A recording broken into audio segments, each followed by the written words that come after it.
Welcome back to Corvid Crunchies. Yes, we're calling it by the real title this time. Thanksgiving was just a little while ago, and I thought it'd be fun to show off my family's turkey recipe. They've been using and fiddling with this recipe every Thanksgiving feast for the past 5 to 6 years. I have attempted to make this bird twice as of this video.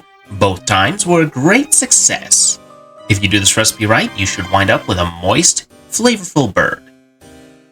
As far as allergens go, the only common allergy this recipe contains is milk, since this recipe uses butter. As far as dietary preferences go, it's most definitely not vegan, and it's probably not kosher. Also, this recipe is a 3-day process, so be prepared for a big time investment, but trust me on this, it's worth it. It involves 3 steps here: a brine, a spice rub, and then roasting. Without any further delay, let's get to it.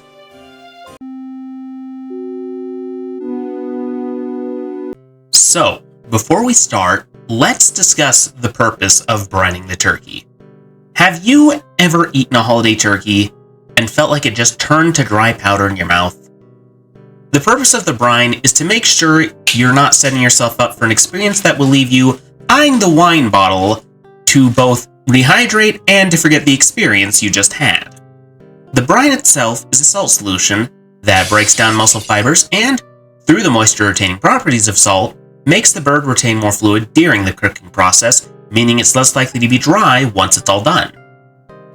So, for the brine, you will need 8 cups apple cider, not apple juice, 1 pound, yes, you heard that right, a whole pound of kosher salt, 1 3/4 cups dark brown sugar, a cup apple cider vinegar, and yes, I am aware it seems redundant, but trust me, 3/4 of a cup of honey, 1/4 of a teaspoon ground clove, 5 dried bay leaves, a couple of splashes of liquid smoke, which will be added later, and 1 12 to 14 pound turkey, which hopefully you thawed out first. Making the brine is actually pretty simple. You take all the ingredients we just listed off, minus the bird itself, and throw it all into a large pot or cauldron over a fireplace if you'd prefer. Bring it to a boil and then let it sit until it gets to room temperature, and then throw it in the fridge until it's cold. Now I know what you're thinking, why not just throw the turkey in the pot once all that stuff's mixed together? And here's the reason. The basic answer is that we do not want the bird to start cooking at all during this phase. If you put the turkey in the brine while it's hot, it's going to begin cooking the turkey, which will basically render any of the effects we're trying to get with the brine moot. It's not going to be worth it if we do that. In addition, this may put the temperature of your turkey in the danger zone, which for those of you who do not know or are not familiar with food handling terminology, is any temperature between 40 and 140 degrees Fahrenheit, 80 to 60 for those of you who are familiar with Celsius, which is where a lot of the pathogens responsible for foodborne illness can comfortably propagate. So it's important to keep things either above 140 or below 40. So it's not just to prevent dryness, it's to prevent disease. So you let that brine cool down. Now that our brine's cooled off, just find a large pot.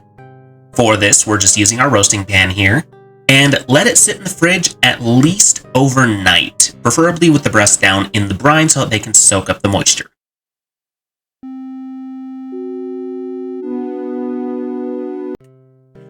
We're now on to the second day of making this turkey.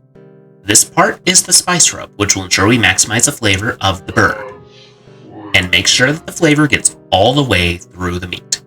So for this step, we'll need the turkey we've been brining, obviously, a 1/4 cup granulated sugar, 2 tablespoons chili powder, 1 tablespoon packed dark brown sugar, 2 1/4 teaspoons smoked paprika, a teaspoon sea salt, 3/4 of a teaspoon freshly ground black pepper, a 1/2 teaspoon cayenne pepper, a 1/2 teaspoon garlic powder, a 1/2 teaspoon dry mustard, an 1/8 of a teaspoon ground cinnamon, an 1/8 of a teaspoon ground coriander, and an 1/8 of a teaspoon ground cumin.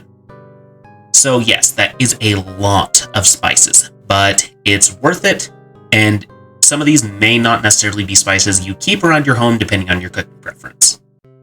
So making the spice rub is pretty easy.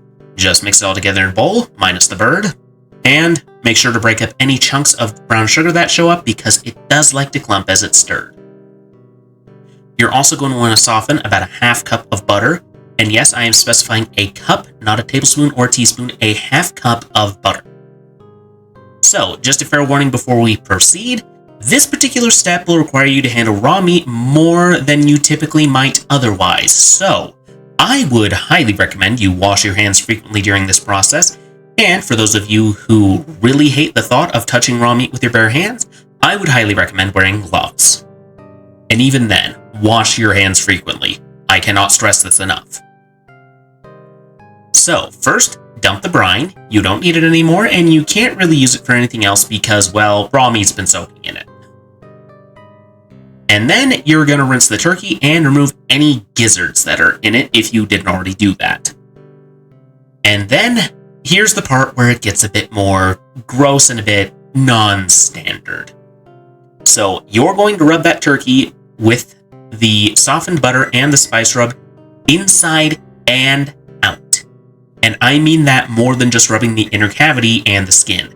No, you're going to pull the skin away from the meat and get that spice rub under it so the flavors from the spice rub can really soak into the meat. Because if you don't, the skin kind of acts as a barrier so that the spices can't really have their full effect.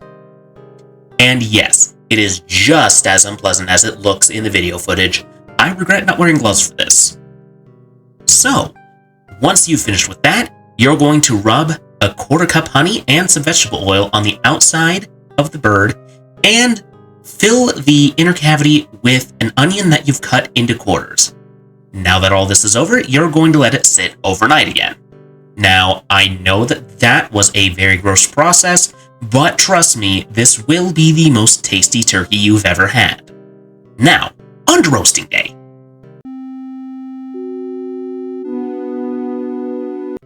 So, now for cooking. This is the final hurdle we have to cross. Now, traditionally, my family cooks the turkey in a smoker. However, I have very little experience using a barbecue, so we will be using an electric roaster for this, but this can also be easily done in the oven. The key to this recipe is a slow cooking process at a relatively low temperature. So, set your roaster oven to 250 degrees Fahrenheit or 121 degrees Celsius for the metric. The reason for this is to ensure our turkey cooks all the way through without overcooking the outer parts. After all, an overcooked turkey is dry turkey. Now, we make our final preparations. First, you're going to take some bacon and make a liner for your roasting pan out of it. And then you place the turkey in the roasting pan breast side up. Then you use your remaining bacon to wrap up the turkey as best you can. It is okay if it sticks out. You're making a turkey, not a bacon mummy. So, then you set your roasting pan in the oven or just turn on your roaster, and the turkey will roast for at least 2 hours. And during this process, you should be spritzing it down with some apple juice every 30 minutes. You will know the turkey is done once the turkey breasts have reached at least 165 degrees Fahrenheit or 73 degrees Celsius. And that is when it will be safe to eat, but you should not eat it right away.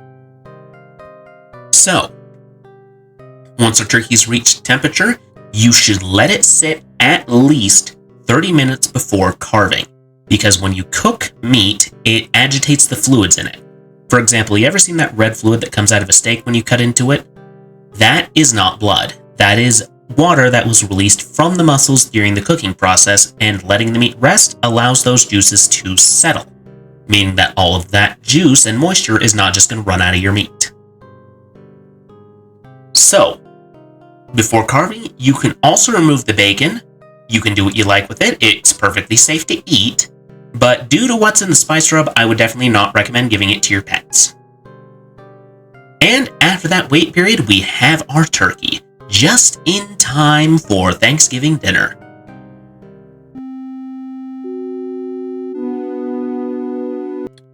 So, as I said before, this is a recipe my family has been using for several years at this point, and it is absolutely delicious.